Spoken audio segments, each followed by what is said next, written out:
원했어요 모두 보고 싶었어 이도 고잉은 언제나 너에게 고잉 고잉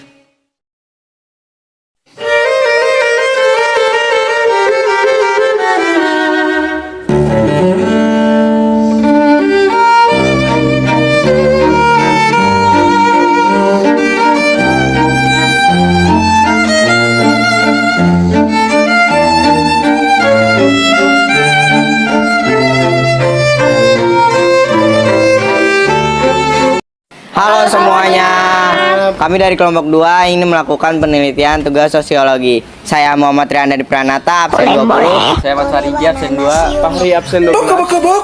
Saya Naneta, absen 24. Dan saya Siti Najwa Ramadhani, absen 2. Halo semua, perkenalkan, aku Anesya Putri Gasela, absen 6. Topik kita kali ini adalah mengenai persepsi ruang belajar siswa yang nyaman dan menyenangkan. Alasan kami memilih topik ini karena ingin mencari informasi mengenai pendapat siswa dan guru mengenai ruang belajar yang nyaman.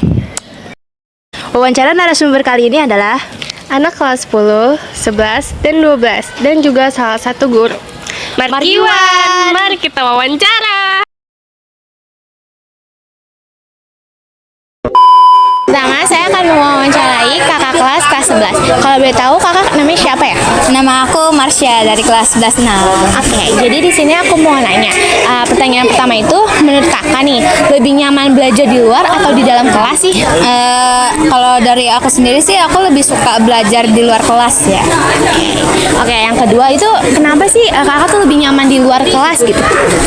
Karena aku orangnya suka explore ya. Terus juga aku tuh kalau di dalam kelas agak ngerasa boring kayak cuman gitu-gitu aja. Jadi aku perlu ruangan yang lebih terbuka supaya aku bisa berpikir lebih jauh lagi. Iya bener ya, kalau di dalam tuh kayak boring, terus habis itu kayak nanti gampang ngantuk. Oke, yang ketiga itu, menurut kakak nih, lebih efektif belajar di luar atau di dalam kelas sih?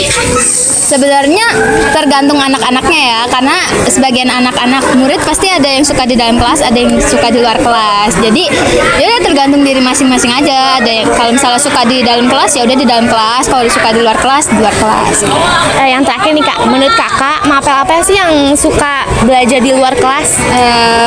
Menurut aku pelajaran yang seru buat dilakuin di luar kelas itu pelajaran seni sih ya, terutama apalagi aku suka seni musik. Jadi kalau misalnya seni musik dilakukan di dalam ruangan itu kan agak berisik ya, nyatu sama kelompok-kelompok yang lain. Jadi aku sukanya di luar ruangan supaya kita tuh bisa nggak kedengaran satu sama lain gitu, terus kita juga bisa lebih fokus kan gitu.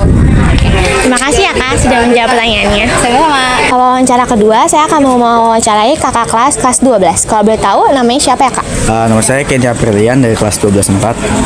Oke, jadi pertanyaan pertama, menurut kakak lebih nyaman belajar di luar atau di dalam kelas sih? Kalau menurut saya tergantung dari mapelnya ya. Kalau misalkan contoh tuh mapel-mapel yang emang harus interaksi kayak IPS nih, geografi, sosiologi, itu emang enakan lebih di luar kelas. Tapi kalau misalkan kayak mapel-mapel yang kayak perhitungan, kayak tentang matematika, fisika, itu emang lebih di dalam kelas. Tergantung dari mapelnya apa sih kalau. Tapi kalau saya pribadi lebih suka di dalam kelas. Terus menurut kakak lebih efektif belajar di luar atau di dalam kelas sih?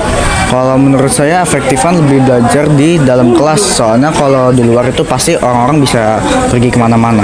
Jadi saya lebih memilih di dalam kelas. Oke. Berikutnya, menurut kakak mapel apa sih yang cocok belajar di luar kelas?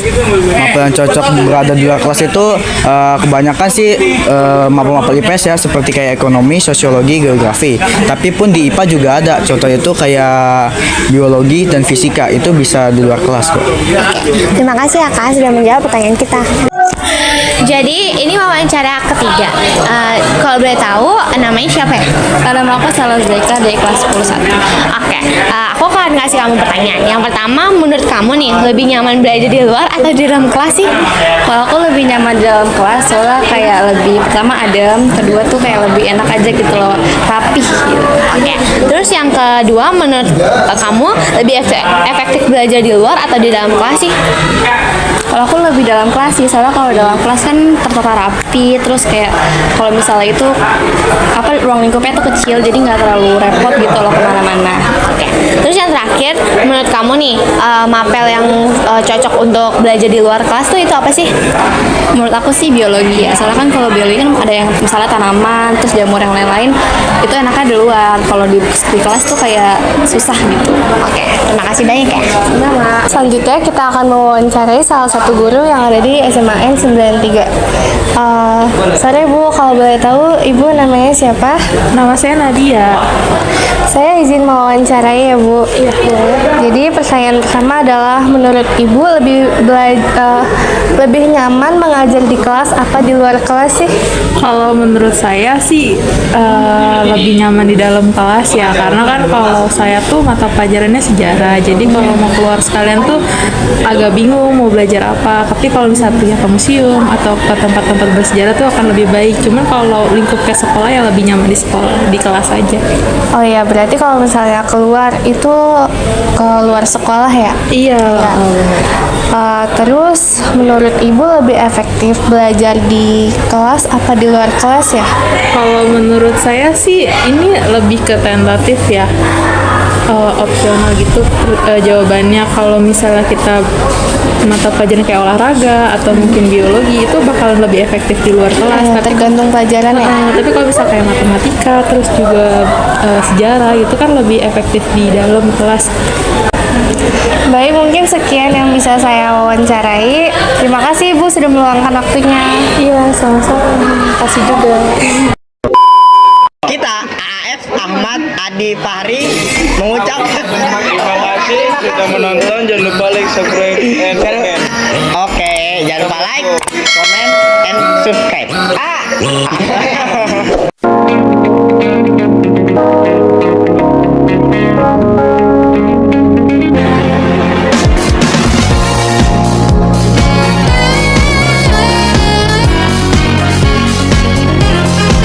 Gotta get it home, gotta move it.